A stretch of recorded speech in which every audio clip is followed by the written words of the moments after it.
Okay. Bismillahirrahmanirrahim. Today we are going to talk about the medical gas supply. And in medical gas supply, we will mainly focus on the central supply. As you know, पिछले slide में या जो पिछले lecture में हमने बात की थी वो थी सिलेंडर सप्लाई की हमने बात की थी। आज की जो टॉपिक है होली सोली वो हम बात करेंगे वो central supply. Medical gas supply में से हम सेंट्रल सप्लाई की बात करेंगे। So let's get start with the very basics.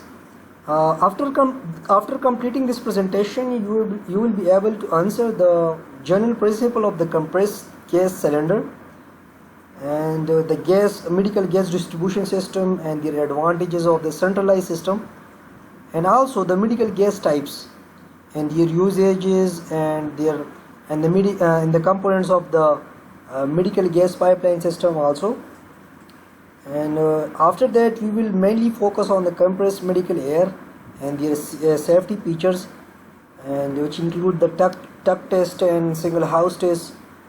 After that we will cover the vacuum insulated evaporator VIE and on-site gas preparation, और उसके बाद जो है फिर हम बात करेंगे ऑक्सीजन कंसनट्रेटर की बात करेंगे, और लास्ट में जो है वो हम सेंट्रलाइज वैक्यूम के बारे में बात करेंगे, सक्शन मशीन के बारे में।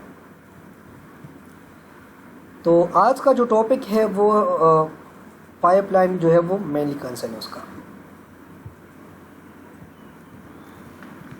अच्छा, what is central medical gas distribution system?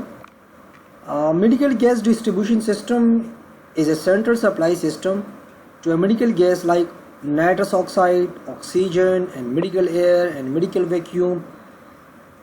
एक सेंट्रल सर्विस से या एक सेंट्रल सिस्टम से एक वार्ड में, एक आईसीयू में, जहाँ पे आपको रिक्वायर्ड हो उस चीज़ में, तो वहाँ सेंट्रल से सप्लाई हो के जहाँ पे आपकी रिक्वायरमेंट्स हो, इस सप्लाई को क्या कहेंगे? Central supply medical gas distribution system. अब चूँकि ये सेफली भी है, कन्वीनियंट भी है कंपेयर टू जो सेंट्रल सप्लाई जो है वो सेफ है, कन्वीनियंट है कंपेयर टू सिलेंडर सिस्टम के। और इस सिस्टम में जो है वो जिस तरह लास्ट टाइम हमने बात की थी कि जो सिलेंडर सिस्टम है उसमें कलर कोडिंग का कॉन्सेप्ट है, तो यहाँ पे जो सेंट्रल मेडिकल गैस डिस्ट्रीब्यूशन के बारे में हम बात करें तो वहाँ पे भी कलर कोडिंग सिस्टम है, और साथ में जो है वो ऑडियो विजुअल मॉनिटरिंग सिस्टम भी है जो कि चेक कर रहे होते हैं इस सिचुएशन को, कहीं पे जो है वो मसला तो नहीं आ रहा। एक मॉनिटरिंग सिस्टम यहाँ पे भी है क्योंकि हमने एक बड़ा सेटअप जो है वो चलाना होता है, तो यहाँ पे इन चीज़ की जो है वो मौजूद होना ज़रूरी है। अच्छा, अब थोड़ी सी एडवांटेजेस की बात करते हैं कि क्यों हम जो है वो सेंट्रल सप्लाई पे जो है वो फोकस करें। तो वहाँ पे एक वे कि वहाँ पे डिस्ट्रेसिंग साइन नहीं है of cylinder at a bed side. आपको जब एक पेशेंट जो है वो बेड पे पड़ा हो और साथ में जो है वो उसका ऑक्सीजन सिलेंडर साथ में पड़ा हुआ हो, तो इट्स सॉर्ट ऑफ आपको डिप्रेशन फील होगा कि हाँ अभी स्टिल मैं I am not feeling well क्योंकि I am on cylinder, I am on oxygen. तो एक तो ये है, और दूसरा ये कि वहाँ पे नॉइज़ जो है वो नहीं होती, सेंट्रल सप्लाई में जो है वो नॉइज़ नहीं होती। अब आप कंपेयर कर ले सेंट्रल को सिलेंडर सिस्टम के साथ, तो यहाँ पे क्या है, यहाँ पे नॉइज़ है, जो एनवायरनमेंट है वो नॉइज़ी है, और ये स्टीराइल है, यहाँ पे इनकी कंटेमिनेशन जो चांसेस है वो भी कम है as compare two cylinder system.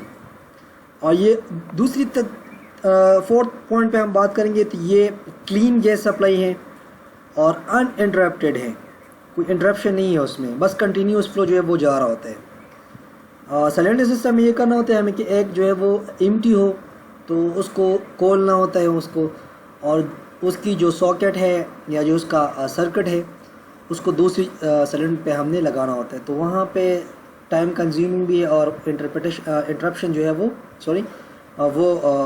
उसमें है। अब ये सेफ़ भी है एंड रिलायबल सिस्टम है ये, और ये effective use of space, additionally it is economical advantage in hygienic. यहाँ पे इन पे जो कॉस्ट है इनकी जो सेंट्रल सप्लाई की है वो भी कम है कंपेयर टू सिलेंडर सिस्टम। आजकल जो एक सिलेंडर फैक्ट्री में फिल करना होते हैं तकरीबन जे साइज़ की मैं बात करूँगा, वो तकरीबन 1000 चार्ज करते हैं एक सिलेंडर के ऊपर। तो 10 करते तो 10,000 लेते हैं, और ट्रांसपोर्ट का भी जो है अब आपको खदशा होता है, ख़तरा होता है, तो sort of not economical, but जो सेंट्रल सप्लाई है वो इकनॉमिकल है।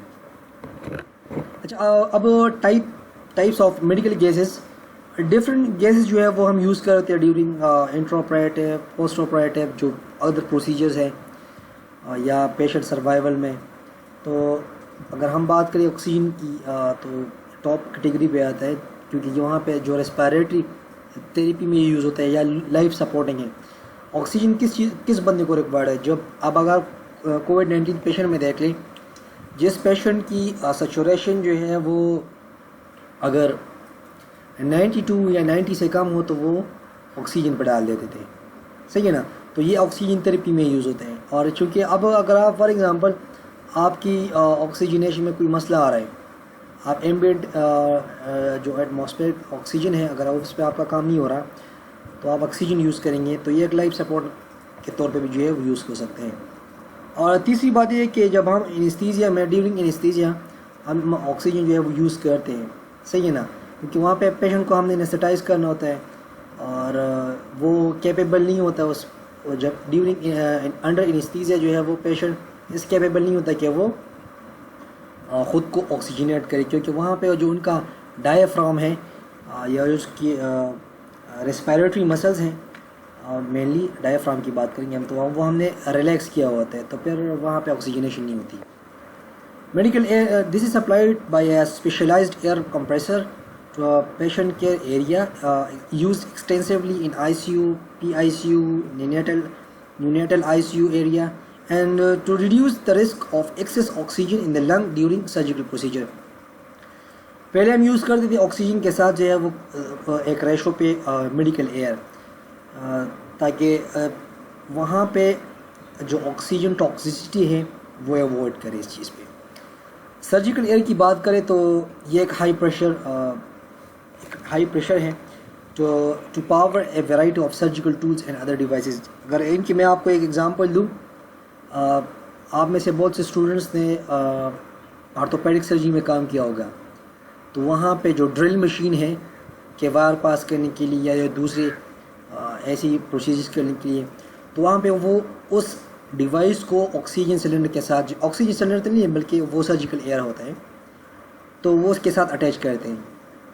तो इस ड्रिल को चलाने के लिए सर्जिकल एयर रिक्वायर्ड है। दूसरी एग्जांपल पे मैं आपको दे देता हूँ, कार्डियक सर्जरी में जब स्टर्नोटोमी करते हैं, स्टर्नम आपकी जो स्टर्नम बोन है उसको कट किया जिसका थोरैकोटोमी करते हैं, तो जब बाईपास सर्जरी करते हैं या दूसरी सर्जरी करते हैं तो वहाँ पे आपके चेस्ट को जो है वो ओपन करना होता है। तो ये जो मेन वाला बोन है आपकी चेस्ट का, वो स्टर्नम सा से जो है वो ओपन होते हैं। अब ये स्टर्नम सा जो उसके लिए जो उसकी प्रोसीजर है, उसका जो फंक्शन है वो सर्जिकल एयर के थ्रू होता है। Nitrous oxide is used for anaesthetic and analgesic purpose. This is a very important analgesic, nitrous oxide. में भी आप लोगों ने पढ़ा होगा फार्माकोलॉजी में,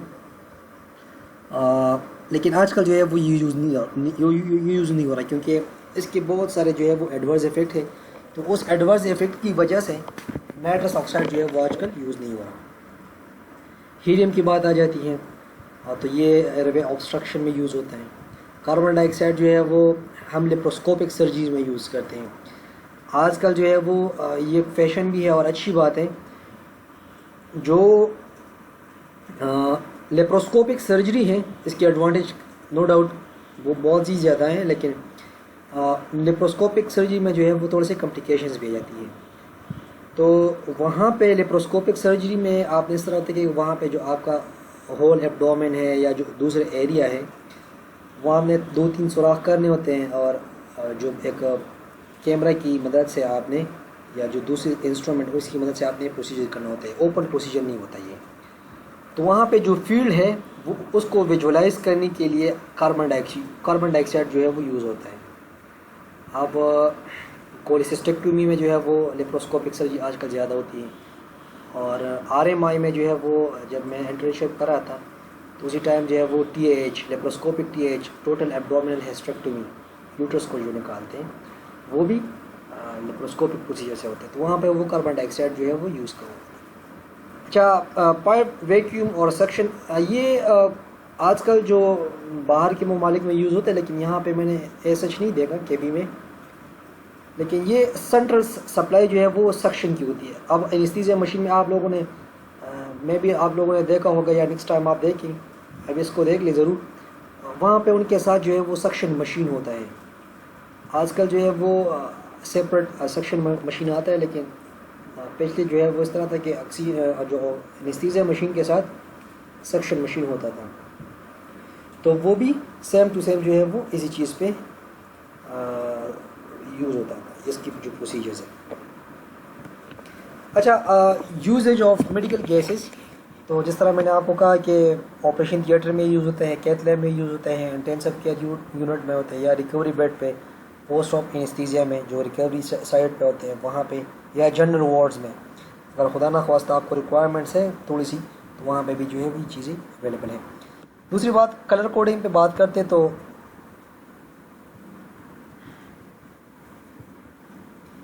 ये डिफरेंट है। ये ग्रीन वाले जो है वो अमेरिका की बात हो रही है, यूएसए में, और बाकी जो है वो ये ब्रिटेन की है।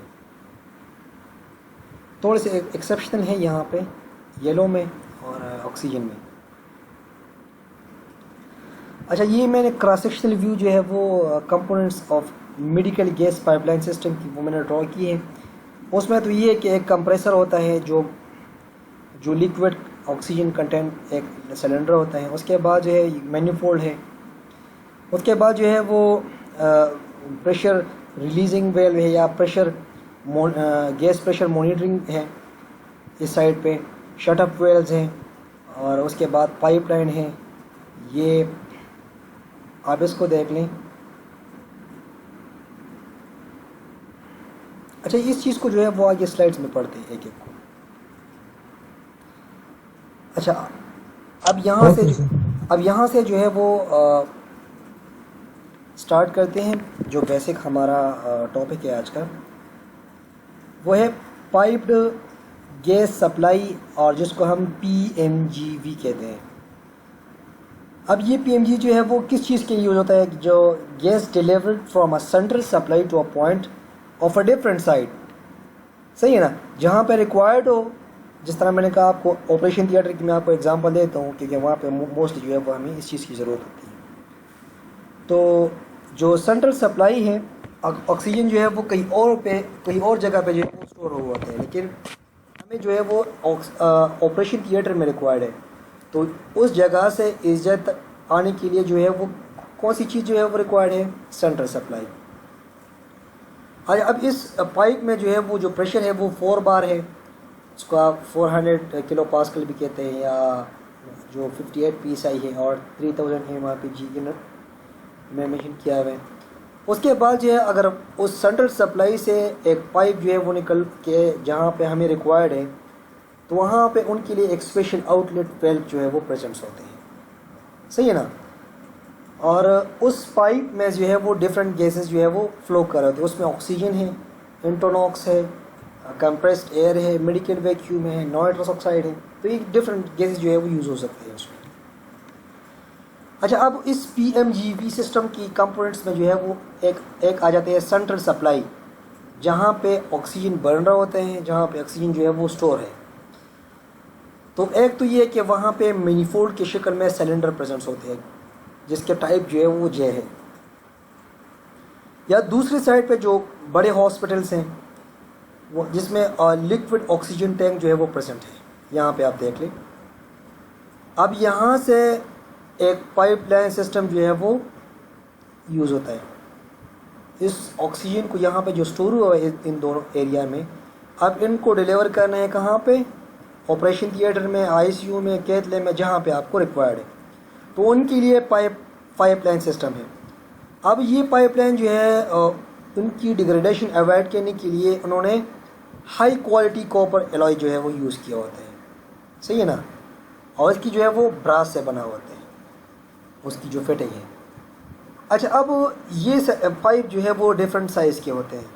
एक तो ये कि जो जहाँ से ये मैनीफोल्ड से जो निकल रहे होते हैं या यहाँ से, उनकी जो डायमीटर है वो 42 मिलीमीटर है। अब यहाँ से निकल के अब कॉमन पाइपलाइन जो है वो स्टार्ट हो जाती है, तो उनकी जो डायमीटर है वो 15 mm आप जी। और याद रखिए जो पाइपलाइन है उनकी जो प्रेशर है वो 4 बार है। ये एग्ज़ाम पॉइंट ऑफ व्यू से जो है बहुत इंपॉर्टेंट है, सही है ना। अच्छा, अब मैनीफोल्ड की बात करते हैं। इस सेंट्रल सप्लाई में हम मैनीफोल्ड की बात करते हैं। यहाँ पे आप देख लें इस मैनीफोल्ड की। Gas manifold are designed to supply the pipeline system with a sufficient quantity of a gas by cylinder or tanks. अच्छा, अब कुछ अथॉरिटी ये बिलीव करते हैं कि जो मैनीफोल्ड है वो या 2 बैंक हो। अब ये 2 बैंक जो है वो 2 सिलेंडर पे मुश्तमिल हो, सही है ना। 2 बैंक हो और 2 सिलेंडर पे मुश्तमिल हो, या 2 बैंक हो और 20 सिलेंडर पे जो है वो मुश्तमिल हो।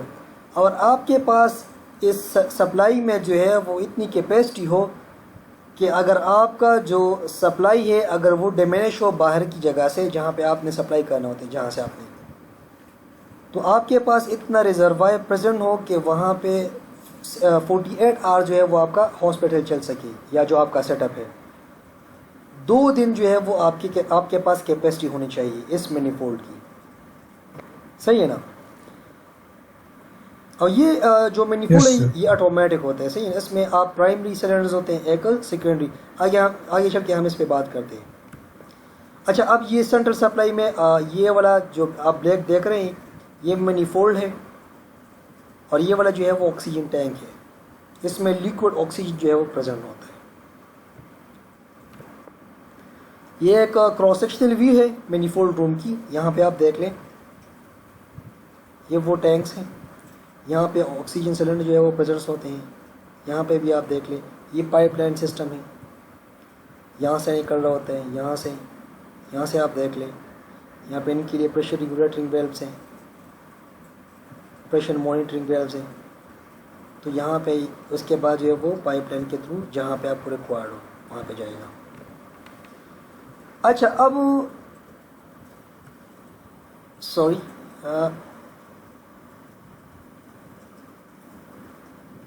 यहाँ से जो है वो पाइप के थ्रू जो है वो ऑपरेशन थिएटर में आ चुकी है अब ये पाइपलाइन।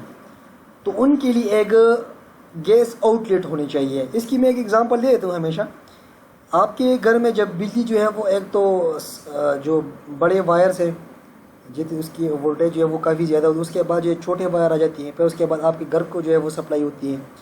जब आपके घर को सप्लाई होती है मेन सर्विस से, तो वहाँ पे वो फिर फर्दर डिस्ट्रीब्यूट हो होते हैं। अब आपके बोर्ड में जो है वो आपके जो फंक्शनल बोर्ड है वहाँ पे जो इलेक्ट्रिसिटी आ चुकी है तो उनके लिए एक स्विच होता है, सही है ना। तो इस गैस आउटलेट की मिसाल जो है वो इस स्विच की है, बिल्कुल सेम टू सेम जो है वो इस स्विच की है। लेकिन यहाँ पे थोड़े से एक्सेप्शनल है। अब इस आउटलेट में, ऑक्सीजन के आउटलेट में नाइट्रस ऑक्साइड का जो प्लग है वो उसमें फिट नहीं होगा, क्योंकि ये अगर आपको पता होगा कि ऑक्सीजन के लिए कौन सा यूज़ होता है, कौन सा कलर जो है वो यूज़ होता है, या जो नाइट्रस ऑक्साइड है उनके लिए जो है वो कौन सा कलर जो यूज़ होता है, तो वहाँ पे भी आप इस गलती से उसकी चीज़ को अवॉइड कर सकते हैं। या फॉर एग्ज़ाम्पल अनफॉर्चुनेटली एक नॉन टेक्निकल बंदा जो है वो यहाँ पे आके अब इस प्लग को, नाइट्रस ऑक्साइड के प्लग को जो है वो जो ऑक्सीजन का गैस आउटलेट है वो उस पर फिट नहीं होगा, क्योंकि यहाँ पे क्या है, ये इनके लिए डिज़ाइन नहीं है, सही है ना। इनके लिए जिस तरह हमने लास्ट टाइम में बात की थी सिलेंडर में पिन इंडेक्स सिस्टम की मैं बात की थी ना, तो ये वाला प्लग जो है नाइट्रस ऑक्साइड का, फॉर एग्जांपल ये ऑक्सीजन में फिट नहीं होगा। अगर ऑक्सीजन का जो प्लग है वो नाइट्रस ऑक्साइड पे जो वो फिट नहीं होगा, सही है ना। ये सेल्फ सीलिंग सॉकेट है। एक दफ़ा आप इसको इंसर्ट कर दें यहाँ पे तो वो एक्सीडेंटली जो है वो आउट नहीं होगा। यहाँ पे आप ये इस ग्रीन वाले सर्कल को देख सकते हैं ना, इसको आपने दबाना होता है। जब आप प्लग जो है उसको डीअटैच करेंगे तो इस एरिया को आपने प्रेस करना होता है, तो उसी वजह से ये आपका प्लग जो है इसको वो पुश करना होगा। Yes sir. एग्जैक्टली हाँ उसको। अच्छा यहाँ पे आप देख लें, ये जो ब्रास का बना हुआ है ये वो सप्लाई है सेंट्रल, ये आपका बेस ब्लॉक है, सही है ना। अब इस बेस ब्लॉक पे आप जो है वो नाइट्रस ऑक्साइड का आउटलेट पे जो है वो फिट कर सकते हैं, और ऑक्सीजन का भी फिट कर सकते हैं, मेडिकल एयर का भी, या सर्जिकल या वैक्यूम जो भी आप चाहते हैं इस पे। वंस आपने ऑक्सीजन का आउटलेट जो है वो इस बेस ब्लॉक पे फिट किया, उसके बाद जो है फिर ये वाला जो नाइट्रस ऑक्साइड का प्लग है वो इस पे फिट नहीं होगा, सही है ना। सारा कमाल जो है वो इस आउटलेट में है। अगर ऑक्सीजन का आउटलेट जो है एक दफ़ा आपने इस बेस ब्लॉक पे फिट किया, तो फिर वो नाइट्रस ऑक्साइड या अदर जो मेडिकल गैसेस है उस पे जो प्लग उस पर फिट नहीं होगा। अच्छा अब ये आउटलेट जो है वो इस चीज़ को एक्सीडेंट अवॉइड करने के लिए इसमें गैस कलर कोडिंग सिस्टम है, जिस तरह आप या पिछले स्लाइड में देख सकते हैं कलर कोडेड है, यहाँ पे भी आप देख सकते हैं। यहाँ पे उन्होंने गैस नेम भी मेंशन किया होता है, और शेप जो है वो भी मेंशन है। उसके बाद जो है ये क्विक कपल या quick connection and disconnection probe इसमें प्रेजेंस होते हैं। और यहाँ पे जो सॉकेट्स हैं, शेडेड सॉकेट्स, वो जो है index collar specific for each gases और no interchangeable and case specific. यहाँ पे आप ये वाले आप देख सकते हैं, हर एक गैस के लिए स्पेसिफिक है, और ये नॉट या नो इंटरचेंजेबल है। ऑक्सीजन का जो है वो आप नाइट्रस ऑक्साइड पे फिट नहीं कर सकते, मेडिकल एयर का जो है वो आप ऑक्सीजन पे नहीं फिट कर सकते। अच्छा अब ये वाला स्लाइड जो है वो मैंने इस वजह से ऐड किया कि कुछ इंस्टीट्यूट जो है वो ये आउटलेट जो है यूज़ करते हैं, कुछ इंस्टीट्यूट ये यूज़ करते हैं, कुछ ये यूज़ कर सकते। तो इस वजह से मैंने आपके लिए ये स्लाइड रखा है कि आपको जो है वो आप सारे पढ़ लें, ताकि आपको जब क्लिनिक साइड पे जाए तो आपको कोई अजीब ना लगे कि हाँ वो लास्ट टाइम तो हमने इस तरह के पढ़ा हुआ था कि। अच्छा अब ये एम्बेडेड टाइप आउटलेट्स हैं, ये मैंने जस्ट वीडियोस में देखी हुई है और प्रैक्टिकल लाइफ में नहीं देखा हुआ। और ये hanging from a ceiling type outlet ये मैंने यूज़ किया हुआ है। RMI में जो है वो ये यूज़ हुआ है, hanging from a ceiling type outlet ये यूज़ हुआ है। इस पे जो है वो आप टक टेस्ट भी यूज़ कर सकते हैं। इंशाल्लाह जब नेक्स्ट क्लासेस में हम पढ़ेंगे किस तरह जो है वो ऑक्सीजन जो एनेस्थीसिया मशीन को चेक करते हैं, तो वहाँ पे भी टक टेस्ट है। तो ये आउटलेट्स हैं ये, तो ये आप इसको देख लें, ये कलर कोडेड भी है और ये स्पेसिफिक शेप में भी है, उसके डिफरेंट डिज़ाइन हैं। और यहाँ पे उसका नाम जो है वो गैस का नाम जो है वो भी मेंशन हुआ है। ये सीलिंग कॉलम है या पेंडेंट है, जिस तरह एक एडाप्टर होता है बोर्ड में या एक्सटेंशन होता है, वो सेम टू सेम इसी तरह होते हैं।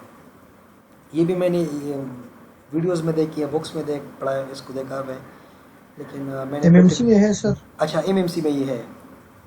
अच्छा यस सर। ये वाला सीलिंग वाला कॉलम। Yes sir. अच्छा गुड। मैन ओटी में लगा हुआ है सर। अच्छा गुड। अच्छा अब ये बेड हेड यूनिट जो है ये मोस्टली ICU में होता है, ये मैंने ICU में देखे हुए ये वाला बेड हेड। ये भी है सर, पूरे MMC में है। अच्छा ज़बरदस्त। यहाँ एम्बेडेड टाइप आउटलेट्स हैं, ये आप देख लें। वॉल माउंटेड है टाइप आउटलेट, ये भी मैंने देखे हुए हैं प्रैक्टिकल लाइफ। अच्छा अब मज़े की बात ये है, ये जो लास्ट टाइम मैंने आपको सर्जिकल एयर का कहा हुआ था ना कि जो स्टर्नम सॉ है जो कार्डियोथोरेसिक सर्जरीज में यूज़ होता है, या yes, जो sir, जो हाँ, तो ये चीज़ जो है वो ये वाला ये ट्रोल स्टैंड नहीं है। yes, sir. ये चीज़ जो है वो yes, उस चीज़ में यूज़ होता है, सही है ना। yes, sir. अच्छा ज़बरदस्त। अच्छा ये एक क्रॉस सेक्शनल वी है और ऑपरेशन थिएटर की। यहाँ पे मैंने मेंशन किया है कि जो अब यहाँ पे मैनीफोल्ड या जो सिलेंडर टैंक्स है वो नहीं है, अब ये OT है। पाइप आ चुकी है, ये आप देख लें, ये डिफरेंट आउटलेट्स है। यहाँ पे ये रिकवरी रूम है, इसको आप देख लें। ये ऑपरेशन थिएटर है, यहाँ पे भी है, यहाँ पे भी है। तो ये क्या है, ये आउटलेट्स है, सही है ना। ये ब्लू में जो है ये मैंने आउटलेट मेंशन किया हुआ है, और जो ब्लैक में है ये वाला, ये बेड हेड है। Yes sir. और ये वाला ऑरेंज में जो है वो पाइपलाइंस हैं ये सारे, और ये शट ऑफ वेल्स हैं। आइए हम पढ़ते हैं इसको। अच्छा, आप जब इस दफ़ा इनेस्थीसिया या ऑपरेशन थिएटर में चले जाएं, ऑपरेशन रूम में, तो जो ऑक्सीजन जो इनेस्थीसिया मशीन है उसके पीछे जो है आप ये चीज़ आपको मिलेंगी, ये इसको कहते हैं non interchangeable screw thread, nest कहते हैं उसको। ये ब्रिटिश स्टैंडर्ड है, इसको स्टैंडर्ड है, सॉरी। ये connection, the connection for a flexible colour coded hoses from a gas outlet to anaesthesia machine using nester. अब ये परमानेंट होते हैं, सही है ना। ये आप इसको एक दफ़ा टाइट कर लें तो ये परमानेंट होते हैं, अनलेस आप इसको ओपन ना करें। उसके बाद जो है ऑक्सीजन का जो है ये वाला वाइट, जो नाइट्रस ऑक्साइड का है ये वाला, इसको आप यहाँ पे फिट नहीं कर सकते। ऑक्सीजन का आप यहाँ पे फिट नहीं कर सकते। ऑक्सीजन का ये सब पॉइंट यहाँ पे फिट होगा। सेल्फ सीलिंग है सर। तो ये परमानेंट होता है, और ये गैस स्पेसिफिक होता है और नॉन इंटरचेंजेबल होता है। या एनेस्थीसिया मशीन में जो है वो हमेशा प्रेजेंट होता है। उसके बाद जो है आइसोलेटिंग वेल्व। अब आइसोलेटिंग वेल्व जो है वो हमेशा एक शीशे के पीछे जो है वो होता है। उसको हम एरिया वेल्व सर्विस यूनिट भी कहते हैं। अगर खुदा ना ख्वास्ता एक एरिया को जो है वो मेडिकल गैस सप्लाई हो चुकी है और वहाँ पे फायर हो चुकी है या कोई और एक्सीडेंट हो चुका है, तो उस एरिया को जो सप्लाई है ऑक्सीजन की उसको हम डिमिनिश करने या स्टॉप करने के लिए ये वेल्व जो है वो यूज़ होते हैं। एक बिल्डिंग ए में जो है वो भी ऑक्सीजन सप्लाई यूज़ हुई है, बिल्डिंग बी में जो है वो भी सप्लाई हो चुकी है। अब कुछ ऐसी कंडीशंस में कि वहाँ पे बिल्डिंग ए जो है वहाँ पे कुछ एक्सीडेंट या इमरजेंसी हो चुकी है। अब हम चाहते हैं कि जो सेंट्रल सप्लाई है वो बिल्डिंग ए में ख़त्म हो जाए या हम उसको टेम्परेरीली स्टॉप करें या परमानेंटली। तो ये वेल्व जो है वो आइसोलेटिंग वेल्व या AVSU वेल्व जो है वो उसको हम प्रेस करेंगे। पहले जो है इस ग्लास को तोड़ेंगे, उसके बाद जो है वेल्व जो है उसको ऑफ करेंगे और उस स्पेसिफिक एरिया में क्या होगा, गैस सप्लाई जो है वो ख़त्म होगा, सप्लाई से स्टॉप हो जाएगी। एग्जैक्टली। अच्छा, CMA कंप्रेस्ड मेडिकल एयर, इसकी जो क्लिनिकल यूजेस हैं वो आप पेशेंट के लिए वेंटिलेटर पे यूज़ कर सकते हैं, लेकिन यह है 4 बार पे। और या जो ड्रिलिंग है या जो स्टर्नम सॉ है वो 7 प्रेशर पे है, 7 बार पे। तो इसकी जो सेफ्टी फीचर्स है वो ये कि वहाँ पे जो 7 बार वाली आउटलेट है वो 4 वाली बार में फिट नहीं होगा, और जो 4 वाली बार वाली आउटलेट है वो 7 बार में फिट नहीं होगा, सही है ना। और medical air is filtered by filters separators and dried before using to ensure it clean and oil free, and it is free from particulate matter including mineral oil, जिसमें जो है वो अदर जो क्या कहते हैं उसको माइक्रो या उसको जो डस्ट पार्टिकल्स हैं उसको अवॉइड करने के लिए कि वो पेशेंट को ना जाए, तो वहाँ पे उनके लिए फ़िल्टर्स हैं और वहाँ पे कंप्रेसर्स हैं। और ये बैक्टीरियोस्टैटिक, वहाँ पे जो फ़िल्टर होते हैं वो बैक्टीरियोस्टैटिक होते हैं और ये फ्री फॉर्म बैक्टीरिया होते हैं। अच्छा, अब जो मेडिकल एयर का जो सोर्स है वो लास्ट टाइम में हमने बात की थी, एक तो सिलेंडर मैनीफोल्ड है और ये दूसरा कंप्रेसर प्लांट है। कंप्रेसर प्लांट पे हम फुल डिटेल में बात करेंगे कि किस तरह जो है वो हम ऑक्सीजन बनाते हैं। अच्छा, कंप्रेस्ड मेडिकल एयर की जो सेफ्टी फीचर्स हैं उसमें लो प्रेशर अलार्म सिस्टम होने चाहिए कि अगर खुदा ना ख्वास्ता आपके मैनीफोल्ड में जो है या अदर जो स्टोर है वहाँ पे आपका जो सप्लाई है वो डिक्रीज़ हो जाते हैं, तो वहाँ पे अल्टीमेट डायरेक्टली जो है वो आपका प्रेशर डिक्रीज़ होगा, तो ये अलार्म सिस्टम जो है वो डिटेक्ट करेगा या कुछ ऑब्स्ट्रक्शन की वजह से गैस सप्लाई जो है वो फेलियर है। अच्छा, reserve bank of cylinders should be available if primary supply fail. आपके पास जो है वो एक्स्ट्रा ऑक्सीजन सिलेंडर लाजमी होने चाहिए, सॉकेट्स होनी चाहिए, नेस सिस्टम हो, कलर कोडिंग हो, आइसोलेटिंग वेल्व्स हो, सिंगल हाउस टेस्ट और टक टेस्ट। ये अभी नेक्स्ट स्लाइड में पढ़ते हैं कि सिंगल हाउस टेस्ट क्या है और टक टेस्ट क्या है। सिंगल हाउस टेस्ट ये है कि पहले जो है वो नाइट्रस ऑक्साइड जो पाइपलाइन है वो आप उसको डिस्कनेक्ट करेंगे और उसके बाद जो ऑक्सीजन का जो फ्लो मीटर है उसको फुल करेंगे, फुल ऑन करेंगे। वहाँ पे जो आपका बेवल है वो फ्लो मीटर में, या इसको बोबिन कहते हैं, वो जो फ्लो मीटर में होता है जो घूम रहा होता है, सही है ना, वो मूव करेगा। Yes sir. उसके बाद जो है फिर आपने नाइट्रस ऑक्साइड का वेल्व जो है जो फ्लो मीटर है वो भी ओपन करना है कि जो रेजिडेंट या जो उसमें जो बचा कुछ नाइट्रस ऑक्साइड है वो भी बाहर चले जाए। उसके बाद आपने नाइट्रस ऑक्साइड जो है वो पाइपलाइन अटैच करना है। तो उसी दौरान जो है वो ऑक्सीजन भी ऑन है और नाइट्रस ऑक्साइड भी जो है वो भी ऑन है। तो this step will help you in detect accidental mix of oxygen and nitrous oxide pipeline connection। और अगर पाइपलाइन जो है वो ऑक्सीजन की या नाइट्रस ऑक्साइड की अगर वो डिस्कनेक्ट हो जाए तो जो फ्लो मीटर है वो आपका वो रजिस्टर करेगा किस चीज़ पे, ज़ीरो फ्लो पे। आपका जो बोबिन है वो ज़ीरो की तरफ आएगा और उसी सूरत में जो है वो आपका ऑक्सीजन फेलियर या जो ऑक्सीजन फेल सेफ सिस्टम है वो मैकेनिज्म है वो एक्टिवेट होगा और अलार्म जो है वो स्टार्ट होंगी। टक टेस्ट जो है वो आपने ऑक्सीजन प्लग जो है वो आउटलेट में इंसर्ट की है, आप इसको दोबारा अपनी तरफ खींचेंगे तो वो डीअटैच नहीं होगा। जिस तरह मैंने आपको कहा ना कि वो जो ग्रीन एरिया था उसको आप प्रेस करेंगे तभी जो है वो उसकी डिसकनेक्शन होगी, सही है ना। तो ये टक टेस्ट है। सिमिलर जो है वो ऑक्सीजन के लिए भी यूज़ होता है, नाइट्रस ऑक्साइड के लिए भी जो है वो यूज़ होता है। अच्छा, अब जो पाइप मेडिकल गैस वैक्यूम उसकी जो रेगुलेशन है वो हम इंस्टॉलेशन में भी हम बात करेंगे, मॉडिफिकेशन में भी हम बात करेंगे, रिपेयर में भी हम बात करेंगे। तो अथॉरिटी बिलीव वो पब्लिश्ड है, उनकी डाटा पब्लिश हुआ कि उनके के जो रेगुलर इंस्पेक्शन है वो 2 साल या 5 साल में जो है वो आप सारे मेडिकल गैसेस जो हाउसेस हैं उसको चेक करें, रिपेयर करें, मॉडिफाई करें, रिप्लेस करें यानी इंस्टॉल करें।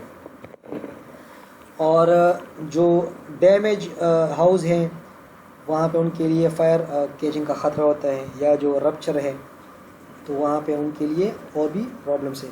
Risk of rupture is greatest in oxygen houses used with transport devices. अच्छा, अब ये यहाँ पे थोड़ी सी कन्फ्लिक्ट की हम बात करेंगे। वैसे ये कन्फ्लिक्ट अच्छा नहीं है, लेकिन जो इंटर डिपार्टमेंटल रिस्पॉन्सिबिलिटी है, अगर खुदा ना ख्वास्ता कोई पेशेंट जो है वो एक्सपायर हो जाए तो अगर इंक्वायरी बैठ जाए तो कहेंगे कि ये पेशेंट जो है वो इनएडिक्वेट ऑक्सीजन सप्लाई की वजह से मर चुका है, तो कौन जिम्मेदार होगा, कौन से अथॉरिटी जो है वो रिस्पॉन्सिबल है इस डेथ में उनकी।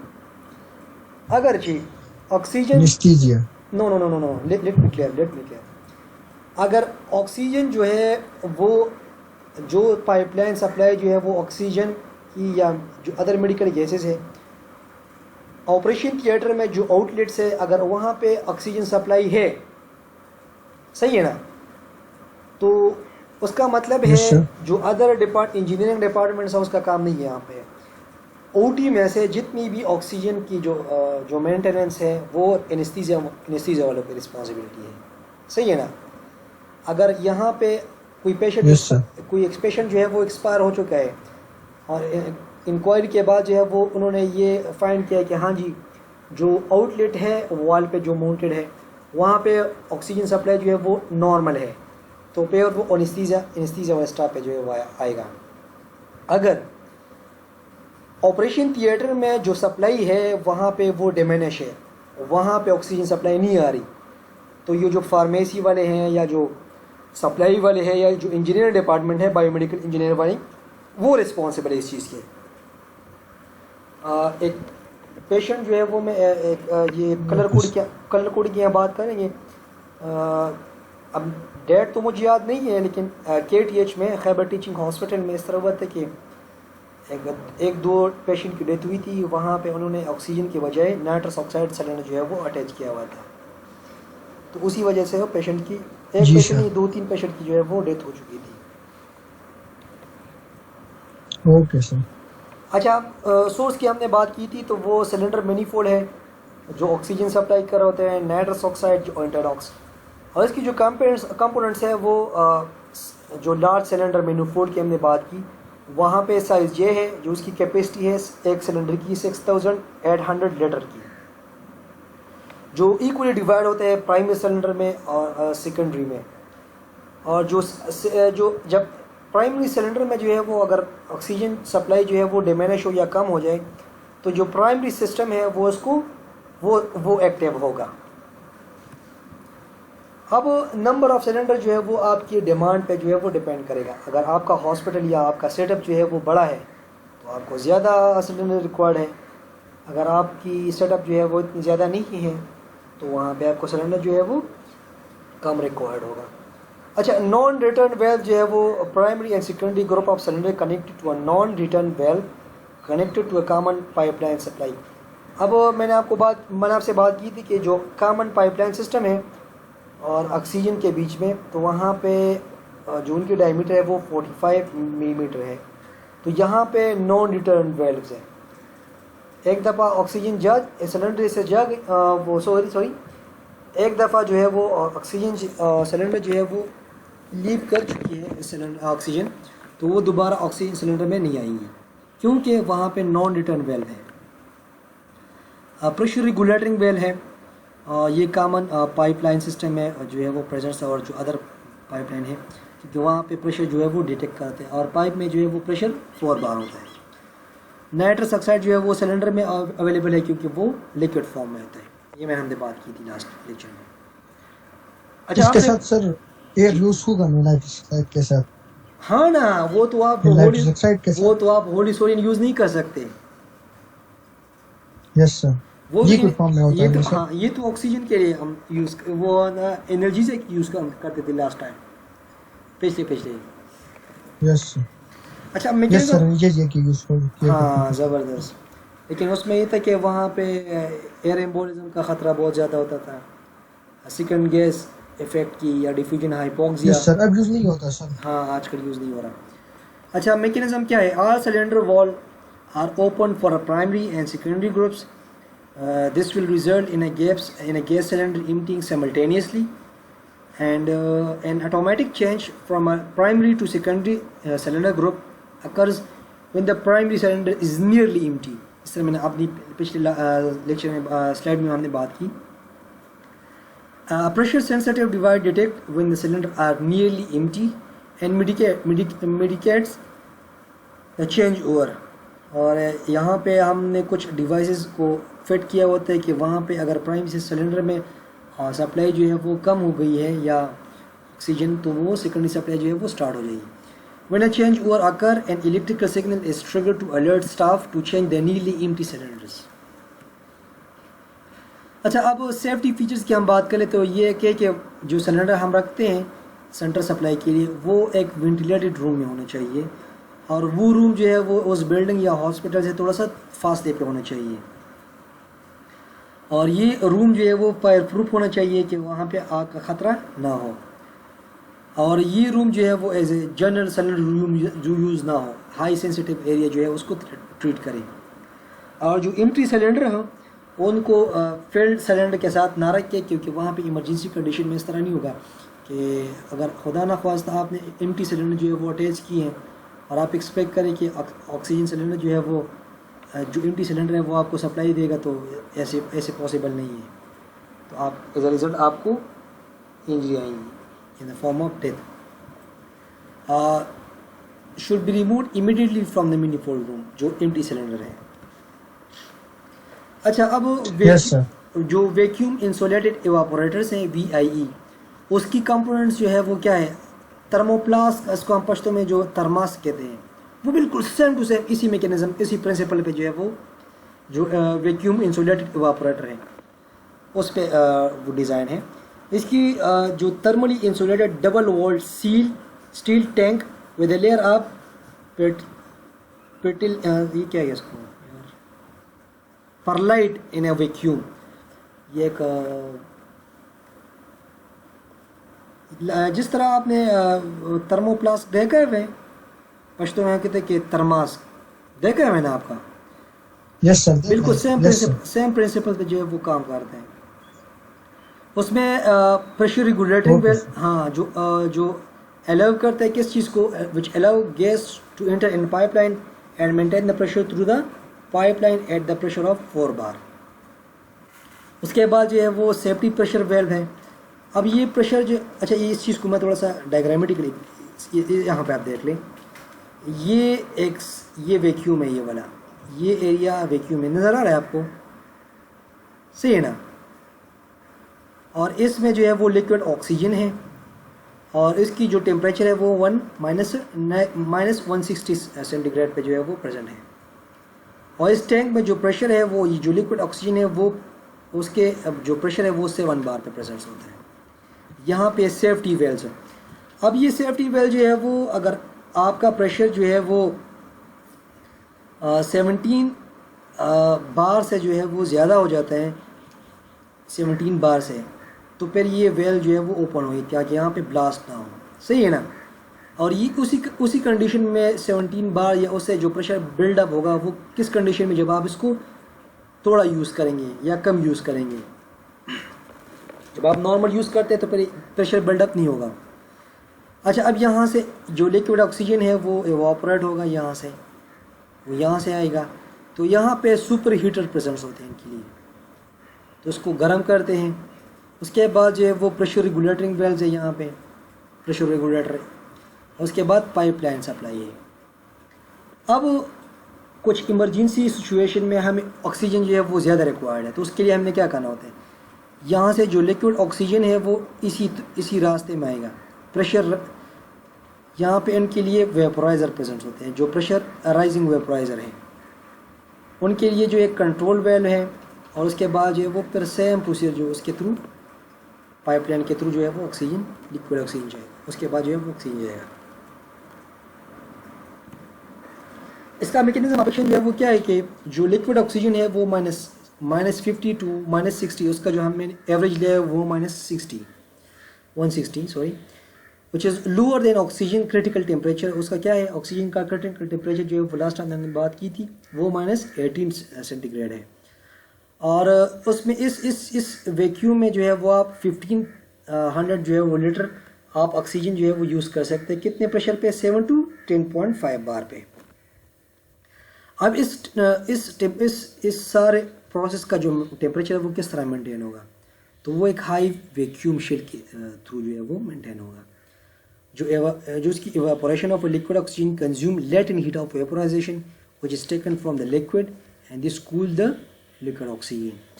अब इसके बाद जो है वो हम किस तरह मेजर करेंगे जो लिक्विड ऑक्सीजन वेसल में कितना रह चुका है जो आपके स्टोरेज या टैंक में, तो दो तरीक़ों से है, या आप उसको वेविंग बैलेंस से उसको वेट करें, नीचे जो है वो एक डिजिटल बैलेंस होगा उसके नीचे, तो वो आपको बताया था, या फ्रेशल डिफरेंस के ऊपर जो है वो प्रेशर वो हम मेजर करते हैं और नीचे जो है वो प्रेशर मेजर करते हैं, उसको हम इसके डिफरेंस निकाल देते हैं, तो उस प्रेशर से हम निकालते हैं कि कितना जो है वो हमारे पास टैंक में ऑक्सीजन प्रेजेंट है। अच्छा, हॉस्पिटल अलार्म सिस्टम जो है वो receive information from a waving machine और डिफरेंशियल प्रेशर। जब हम देखते हैं कि ऑक्सीजन जो है वो यहाँ पे उसकी अमाउंट जो है वो डिक्रीज़ होती जा रही है, तो फिर वो क्या करेगा, अलार्म सिस्टम जो है वो एक्टिवेट होगा। अच्छा, ये कॉपर ट्यूबिंग कॉइल जो है वो क्या होती है, वो जो कोल्ड ऑक्सीजन है वो क्या करेगा, उसमें वार्म करेगा, और उसकी जो प्रेशर है वो जब टेम्परेचर उसकी इंक्रीज़ होगी तो उसके साथ जो है वो प्रेशर भी इंक्रीज़ होगा।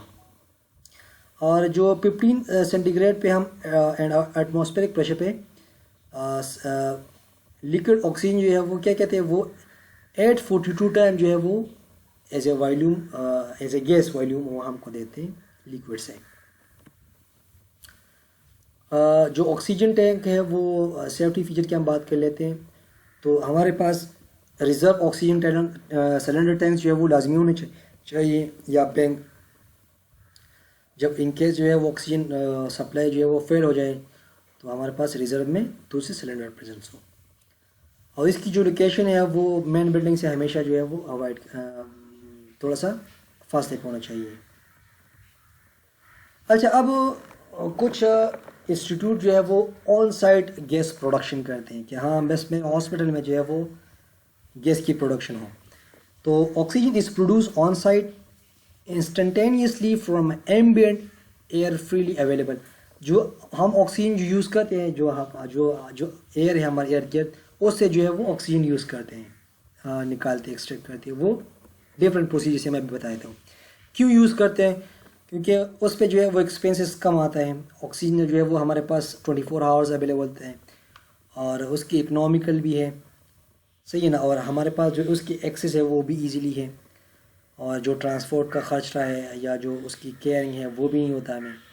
उसकी मेंटेनेंस भी जो है वो लो है, और इसकी सेफ डिलीवरी क्योंकि एक जगह पे हमारे साथ एक बिल्डिंग में जो है वो प्रेजेंट है। तो इस वजह से आजकल जो है वो ऑन साइट गैस प्रोडक्शन पसंद किया जाता है। अच्छा, यहाँ पे हम बात करें ये प्रेशर स्विंग एड्जॉर्प्शन, या इसको हम कहते हैं ऑक्सीजन कंसनट्रेटर। इसमें क्या होता है कि जो जो जो नॉर्मली जो एटमॉस्फेरिक में जो प्रेशर है या ऑक्सीजन है या एयर है, वो यहाँ पे आते हैं, यहाँ पे उसको कंप्रेस करते हैं, फिर ड्राई करते हैं, फिर यहाँ पे बफर टैंक लगाए होते हैं। वो बफर जो है वो नाइट्रस ऑक्साइड या अदर गैसेस जो है वो इसको एब्जॉर्ब करते हैं, और डस्ट पार्टिकल जो जितनी भी है। उसके बाद जो है वो ऑक्सीजन जनरेटर्स होते हैं, फिर ऑक्सीजन बफर टैंक होता है, फिर यहाँ पे उनके लिए सिलेंडर मैनिफोल्ड प्रेजेंस होते हैं जो स्टोरेज के लिए यूज़ होता है। नॉर्मली हमारी एयर में तकरीबन 21% ऑक्सीजन है और 79% जो है वो नाइट्रोजन है। ये कुछ अथॉरिटी बिलीव करते कि 79%, 1% जो है वो अदर गैसेस है, जिस तरह कार्बन डाइऑक्साइड या अदर गैसेस, हीलियम हो चुका है। अच्छा, ये यहाँ पे आप देख ले होल प्रोसीजर क्या होता है। यहाँ पे एटमॉस्फेयर से जो नॉर्मल एयर है वो आ जाती है और उसको प्रेस करते हैं, और उसको प्रेस करने के बाद जो है फिर एक ड्रायर से पास करना होता है। यहाँ पे आप देख लें तो वो क्या करते हैं, वो जो जो आपके पास जो मॉइस्चर है हवा से, वो या जो ह्यूमिडिटी है जो मॉइस्चर है वो उसको एब्जॉर्ब करते हैं ड्रायर के थ्रू, सही है ना। उसके बाद जो है फिर वो एयर टैंक से इसके बाद जो है वो एयर टैंक से पास करके जो अननेसेसरी एयर है या जो डस्ट पार्टिकल है वो उनको एक्यूमुलेट करते हैं। तो यहाँ पे उनके फिल्टर के लिए ज़्यूडाइड प्रेजेंट होते हैं। अब ये ज़्यूडाइड जो है वो आयन एक्सचेंज बेड ट्रैप होते हैं जो नाइट्रोजन मॉलिक्यूल के यूज़ होता है, और ये नाइट्रोजन के साथ साथ अदर गैसेस को भी जो है वो एब्जॉर्ब करते हैं। अब एयर जो है वो कंप्रेस हो चुकी है, एयर जो है वो ड्राई हो चुकी है, एयर जो है वो फिल्टर हो चुकी है। अब इनकी प्योरिटी के लिए जो है वो हाई प्योरिटी ऑक्सीजन जो है वो यहाँ पे लास्ट में प्योरीफिकेशन, ऑक्सीजन प्योरीफिकेशन होते हैं। उसके बाद जो है फिर यहाँ पे इनके लिए सिलेंडर प्रेजेंस होते हैं, और वो क्या करते हैं, वो ये ऑक्सीजन को स्टोर करते हैं, और वहाँ पे उनके बाद ऑक्सीजन सेंट्रल सप्लाई के थ्रू जो है वो यूज़ होता है। ये आप देख लें, इसकी एक एग्जांपल है। यहाँ से एंट्री होती है, फिल्टर होता है, यहाँ पे कंप्रेशन होती है। उसके बाद जो है फिर इन दो चैनल के पास जो है वो उसको थ्रू करते हैं। यहाँ पे ज़्यूलाइट है, तो यहाँ पे carbon dioxide, nitrous oxide majority, nitrogen जो है वो उसको एब्जॉर्ब करते हैं और इसको बाहर रिलीज़ करते हैं, और जो प्योर ऑक्सीजन होते हैं वो यहाँ से निकल के फिर ऑक्सीजन सिलेंडर में स्टोर किया जाता है। इसकी कुछ लिमिटेशन है क्योंकि इसका जो फ्लो रेट है वो बहुत ही कम है, वो 4 लीटर पर मिनट के हिसाब से, उसकी प्रेशर जो है वो भी कम है। और ये हम नॉर्मली घर पे जो पेशेंट हमें रिक्वायर्ड होते हैं उनके लिए हम यूज़ करते हैं, या एनेस्थीसिया मशीन सप्लाई के लिए जो यूज़ होता है, या अदर मेडिकल केयर सप्लाई के लिए यूज़ होता है। और इसकी जो सेफ्टी अमेंडमेंट्स है वहाँ पे जो ज़्यूलाइट की लाइफ स्पेन है वो तकरीबन 20,000 हावर्स है या 10 साल है। 10 साल के बाद जो है वो आपने ज़्यूलाइट चेंज करना होता है, और जो फिल्टर है उनको भी कांस्टेंट इंटरवल या रेगुलर इंटरवल के बाद जो है वो आपने चेंज करना होता है। ये कुछ गैस की प्रिंसिपल गाइडलाइंस हैं जो मैंने मेंशन किया है सारे लेक्चर्स में, समरी उनकी। अच्छा, नेक्स्ट लेक्चर में जो है वो हम सेंट्रलाइज वैक्यूम या सक्शन सिस्टम के बारे में हम पढ़ेंगे। ये लेक्चर जो है वो मैंने दो आर्टिकल से बनाया भाई इनको, ये वाला और ये वाला, और ये चार बुक्स हैं, इनसे मैंने ये आर्टिकल है, ये प्रेजेंटेशन जो है वो बनाया हुआ है। ये बहाल शेख की एक बुक है, और सिमन ओके ब्रिगर की सर। है, और क्रॉस मैथ्यू की है, और ये आप कैम्ब्रिज यूनिवर्सिटी की एक प्रेस है, वहाँ से मैंने हटाया हुआ है। Yes. Thank you so much.